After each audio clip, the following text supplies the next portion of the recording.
नमस्कार, स्वागत है आपका हमारे चैनल BR क्लासेस में। जैसा कि आप देख रहे हैं टॉप पर IUPAC, यानी कि आज हम सीखेंगे IUPAC नाम कक्षा 10 का चैप्टर है। यहाँ पर लिखा नंबर ऑफ़ कार्बन। यहाँ पर नंबर ऑफ़ कार्बन के हिसाब से हम लिखते हैं उनके नेम। तो एक कार्बन का होता है मेथ, दो कार्बन का होता है एथ, जिसे एस भी बोलते हैं, और एक कार्बन को फॉर्म भी बोलते हैं। तीन कार्बन का प्रोप, चार कार्बन का ब्यूट, पाँच कार्बन का पेंट, छः कार्बन का हेक्स, सात का हेप्ट, आठ का ऑक्ट और नौ का नोन और 10 का डेक। तो यहाँ पर बात आ जाती है हमारी एल्केन। एल्केन क्या होते हैं? ये नंबर ऑफ़ हाइड्रोजन यानी हाइड्रोजनों की संख्या होती है जो कार्बन की संख्या पर पूरी तरह से निर्भर होती है। तो एल्केन का सामान्य सूत्र होता है CnH2n+2, यानी जितने कार्बन लेंगे हम उसके दो गुने से दो ज़्यादा हमें हाइड्रोजन लेना पड़ेगा। जैसे इसमें हम देख लें, एक कार्बन, एक का दो गुना दो और दो में दो अधिक यानी कि 4 हाइड्रोजन।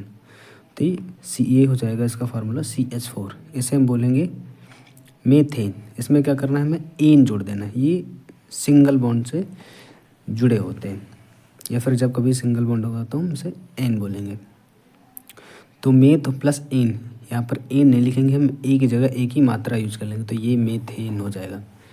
इसी तरह दो कार्बन का C2, सी का दो गुना 4, 4 में 2 जोड़ देंगे तो 6, तो जगह C2H6।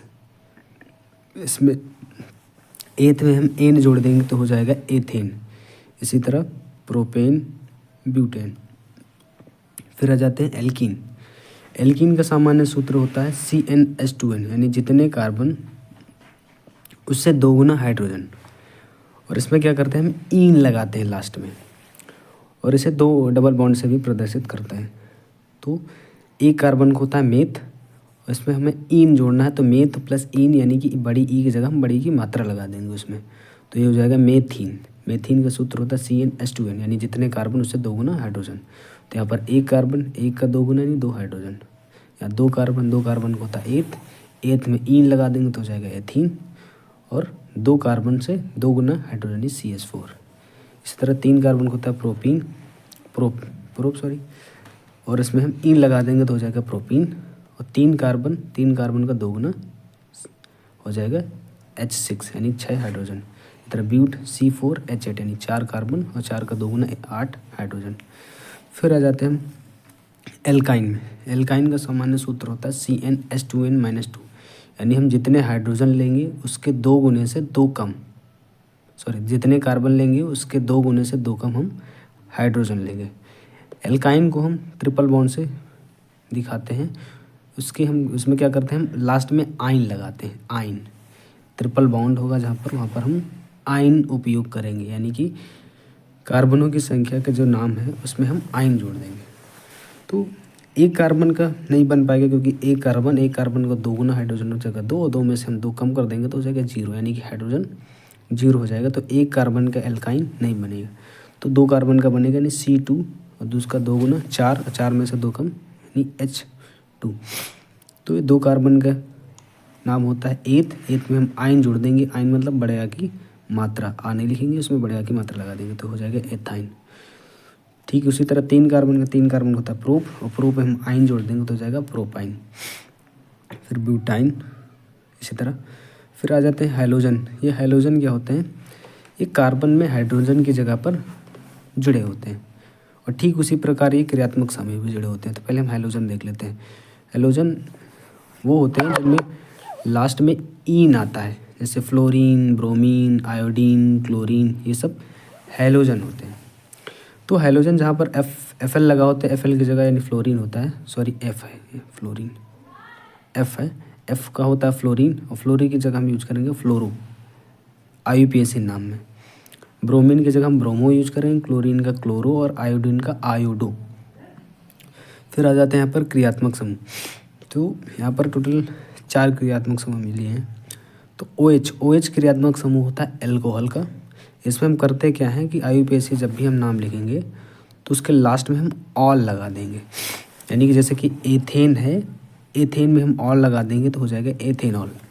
मेथेन का मेथेनॉल, प्रोपेन का प्रोपेनॉल, ब्यूटेन का ब्यूटेनॉल। इसी तरह जिस में भी ये OH समूह क्रियात्मक समूह लगा होगा जिस भी कार्बन से जब हम नाम लिखेंगे तो उसमें ऑल लग जाएगा, मेथेन से मेथेनॉल, एथेन से एथेनॉल। उसी तरह ये CO क्रियात्मक समूह होता है कीटोन ग्रुप का। इसमें क्या करेंगे, जब IUPAC नाम लिखेंगे तो उसके एल्केन में हम ओन लगा देंगे।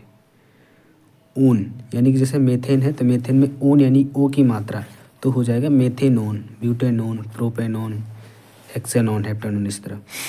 तो इसी तरह ये अगला क्रियात्मक समूह है CHO समूह होता है एल्डिहाइड का।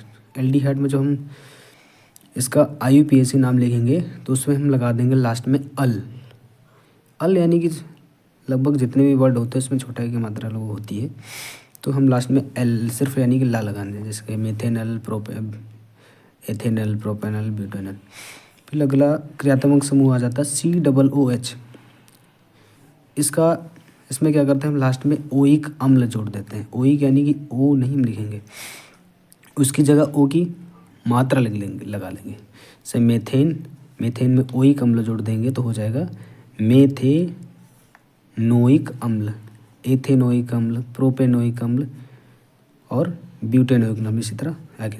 चलिए यहाँ पर हमने कुछ यौगिक लिए हैं और चलते हैं, प्रयास करते हैं इन यौगिकों के IUPAC नाम लिखने का। तो यहाँ पर देखिए एक कार्बन, तो एक कार्बन का होता है मेथ, उसका एल्केन हो जाएगा मेथेन। तो एक कार्बन को एल्केन हो जाएगा मेथेन, चूँकि इसमें क्रियात्मक समूह जुड़ा है CHO वाला, CHO यानी कि इसमें हम अल लगा देंगे, यानी ये हो जाएगा मेथेनल। इसमें 3 कार्बन है तो 3 कार्बन का एल्केन होता है प्रोपेन। चूँकि इसमें क्रियात्मक समूह जुड़ा है CHO वाला, यानी कि इसमें लास्ट में हमें अल जोड़ना है, तो प्रोपेन और प्लस अल यानी कि छोटे आ का मतलब तो सब सारे अक्षरों में पहले से ही होती है, यानी ये प्रोपेनल हो जाएगा। अगला इसमें देखिए 2 कार्बन है, 2 कार्बन का एल्केन होता है एथ। इसमें क्रियात्मक समूह जुड़ा है कीटोन वाला, यानी कि ये, तो इसमें तो 2 कार्बन का एल्केन होता है एथेन और प्लस कीटोन समूह जुड़ा होता है, यानी कि इसमें ओन लगा देंगे, यानी कि ओ की मात्रा प्लस नोन न, हो जाएगा एथेनोन। इसी तरह इसमें 1 2 3 कार्बन है, तो 3 कार्बन का एल्केन हो जाएगा प्रोपेन, प्लस इसमें क्रियात्मक समूह जुड़ा है ये COOH यानी कि ओइक अम्ल वाला, तो प्रोपेन प्लस ओइक अम्ल, तो ओ की जगह हम ओ की मात्रा यूज, यानी प्रोपेनोइक अम्ल। अगला C2H4, ये तो डायरेक्टली वही दे दिया नाम ही। तो C2 यानी 2 कार्बन का होता है एथ, प्लस इसमें जितने कार्बन उसके 2 गुना हाइड्रोजन, यानी कि ये एल्कीन ग्रुप से है, तो यानी कि इसमें हम ईन लगा देते, हो जाएगा एथीन। अगला 2 कार्बन, इसको कार्बन मत समझिएगा, क्लोरीन है। तो 2 कार्बन का एल्केन क्या होता है एथेन, प्लस इसमें जुड़ा क्या है क्लोरीन यानी कि ये हैलोजन है, तो इसमें हम क्या करेंगे, हम आगे क्लोरीन की जगह क्लोरो लगा देंगे, तो हो जाएगा क्लोरो एथेन। तो इसमें देखते हैं हम आगे, इसमें देखिए CO यानी कीटोन क्रियात्मक समूह जुड़ा, तो 1 2 3 कार्बन है टोटल, 3 कार्बन का एल्केन होता है प्रोपेन। इसमें क्रियात्मक समूह जुड़ा है CO वाला, CO की जगह हम यहाँ लास्ट में क्या यूज करेंगे ओन यानी कि O की मात्रा लगा देंगे लास्ट में, तो प्रोपेनोन हो जाएगा। इसमें देखिए 1 2 3 4 5 6 कार्बन, 6 कार्बन का होता है हेक्स, चूँकि इसमें क्रियात्मक समूह जुड़ा है OH वाला, OH यानी कि एल्कोहल वाला क्रियात्मक समूह जुड़ा है। एल्कोहल के वाले में क्या जोड़ते हैं, लास्ट में ऑल लगा देंगे, तो हेक्सेन हो जाएगा एल्केन, उसमें ऑल जोड़ देंगे, हो जाएगा हेक्सेनॉल। इसमें देखिए 2 कार्बन है, 2 कार्बन का हो जाएगा एथेन। इसमें देखिए 2 कार्बन का हो जाएगा एथेन, इसमें चूँकि जुड़ा है ट्रिपल बॉन्ड ये यानी कि आयन वाला, तो एथेन और प्लस आयन हो जाएगा एथाइन। इसमें ऐसे भी हम देख लें अगर C2 यानी जितने कार्बन हैं उतने ही हाइड्रोजन C2H2 डायरेक्टली एल्केन से ही दे दिया है, चाहे तो हम वैसे भी लिख सकते थे। इसमें देखिए क्रियात्मक समूह बीच में आ गया है, तो जब कभी बीच में आता है तो हम इसकी गिनती भी लिखेंगे साथ में कि कौन से कार्बन से जुड़ रहा है। तो गिनती हम उधर से स्टार्ट करेंगे जिधर से क्रियात्मक समूह या फिर बॉन्ड हमें नज़दीक पड़ेगा। तो इसमें दोनों तरफ से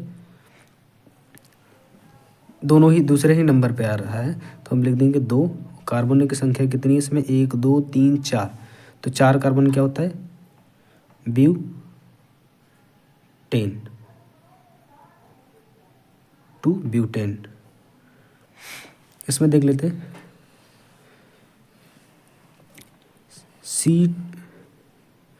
इसमें C2H5 जुड़ा है, इसमें क्रियात्मक समूह ना जुड़ करके C2H5 जोड़ दिया है। कभी कभी CH3 भी जोड़ देता है, CH3 को हम बोलते हैं मेथिल और C2H5 को बोलते हैं हम एथिल। तो इसमें 1 2 3 जगह एथिल जुड़ा है, तो हम बोल देंगे इसको 3 को बोलते हैं ट्राई, तो ट्राई एथिल। और 1 2 3 अब कहेंगे ये कार्बन काहे नहीं जोड़ रहे हैं, क्योंकि ये कार्बन हम इसमें जोड़ लें क्योंकि ये एथिल है। ये एज अ जैसे क्रियात्मक समूह जुड़ते हैं ऐसे ही ये एथिल और मेथिल भी जुड़ जाते हैं। तो ये कार्बन हमेशा हम सीधी रेखा वाले ही गिनेंगे। तो 1 2 3 कार्बन है, तो 3 कार्बन का एल्केन होता है प्रोपेन, यानी इसका IUPAC नाम हो जाएगा ट्राई एथिल प्रोपेन। इसमें आ जाते हैं, इसमें देखिए डबल बॉन्ड बीच में आ गया फिर से, तो डबल बॉन्ड हम क्या, इसमें क्लोरीन भी अच्छा है, हैलोजन भी जुड़ा है। तो हम क्या करेंगे, इसमें कार्बन की गिनती शुरू कर देते हैं जिधर से नज़दीक, 1 2 3, उधर से भी 1 2 3, यानी दूसरे नंबर पे आ जाएगा। तो 2 1 2 3, 3 कार्बन है, 3 कार्बन में क्या होता है प्रोपेन, 3 कार्बन के एल्केन प्रोपेन। इसमें क्लोरीन भी जुड़ा है, क्लोरीन कौन से नंबर पर जुड़ा, पहले वाले, तो 1 क्लोरो, 1 क्लोरो। अगर इधर से हम अगर काउंटिंग करेंगे 1 2 3, तो तीसरा नंबर पर क्लोरीन आ रहा है, तो इधर से करेंगे 1 2 3। नंबर हमेशा वही लेते हैं जिधर से क्रियात्मक समूह या फिर हैलोजन हमें नज़दीक मिल जाता है। तो इधर से रुकना तो पहले नंबर पर जाएगा, इसीलिए हमने डबल बॉन्ड के लिए गिनती इस तरफ से ले ली और क्लोरीन की गिनती इस तरफ से ले ली। तो धन्यवाद वीडियो देखने के लिए, मिलते हैं फिर अगली वीडियो में।